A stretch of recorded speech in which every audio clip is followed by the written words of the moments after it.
오늘 본문에서 이 발락은요, 세 번의 예언을 듣게 되었다고 기록되고 있습니다. 그러나 자기가 듣고 싶었던 예언과는 정반대의 예언을 듣게 되는 발락의 모습을 봅니다. 그는 발람이 이스라엘을 저주하는 예언이 자기 귀에 들리기를 원했습니다. 하지만 발락은 세 번이나 이스라엘을 축복하는 예언을 들어야만 했습니다. 왜냐하면 이 발람의 말은, 예언자 발람의 말은 발람의 생각이 아니었고요, 하나님의 말씀이었기 때문입니다.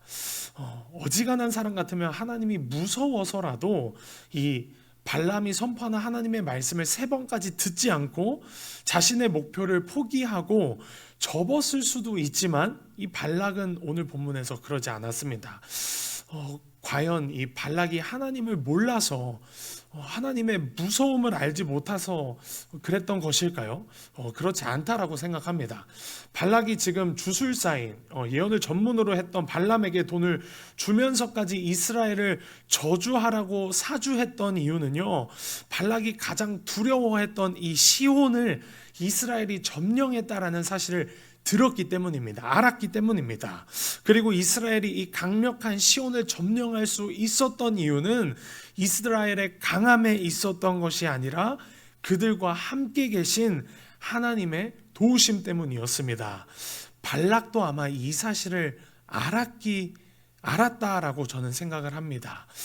그러나 발락은 끝까지 자기의 목표, 자기의 야망을 포기하지 않았습니다. 그렇다면 왜 발락은 자기의 목표를, 이 자기의 야망을 끝까지 포기하지 않았던 것일까요? 그것은 발람이 예언하는 이 하나님의 말씀을 발락이 무시했기 때문입니다. 발락은 하나님의 말씀을 무시했습니다.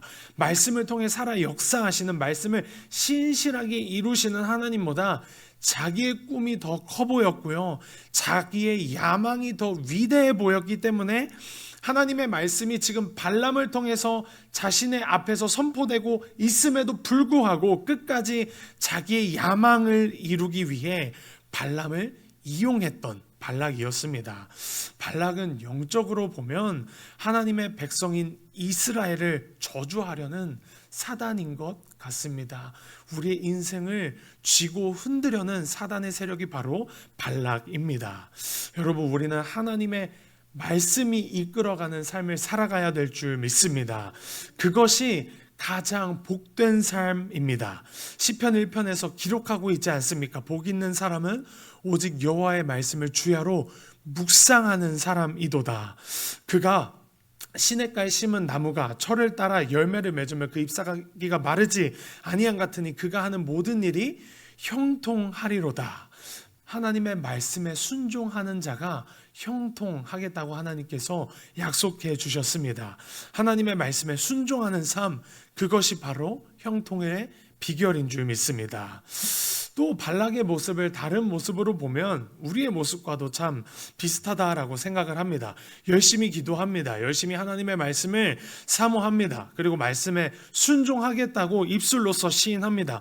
그러나 그렇게 말하면서도 나의 목표와 나의 야망을 포기하지 못하고 여전히 내 생각이 옳다면서 끝까지 포기하지 않는 모습은 마치 발락의 모습이 우리와도 같음을 상기하게 됩니다.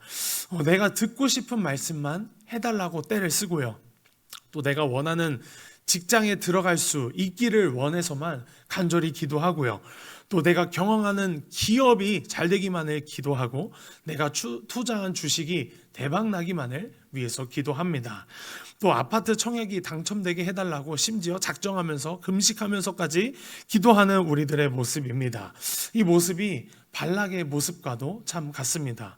처음에는 무슨 말씀을 하든지 순종하겠다고 하나님 앞에 기도하지만 막상 하나님께서 정반대인 말씀을 하시면 그게 아니라면서 또 울고불고 떼쓰며 고집부리는 모습이 마치 발락의 모습, 우리의 모습과도 같습니다. 예수님은 말씀하십니다. 이방인처럼 그렇게 중언부언하는 기도를 하지 말라고 말씀하셨습니다. 예수님은 하나님 나라와 그의 의를 위에 기도하라고, 먼저 기도하라고 말씀하셨습니다. 그 위에 모든 것을 더하시겠다고 약속해 주셨습니다. 이것이 저와 여러분들을 향한 하나님의 음성인 줄 믿습니다. 발락은 발람에게 자기가 원하는 대로 하지 않았으니까 계약했던 돈을 주지 않겠다고 말을 하고 또 빈손으로 돌아가라고 말을 합니다. 이에 발람은 마지막으로 예언하고 발락의 앞에서 떠나게 되는데요. 발람의 이 예언은 예수 그리스도의 탄생에 관한 예언을 하면서 떠나게 됩니다.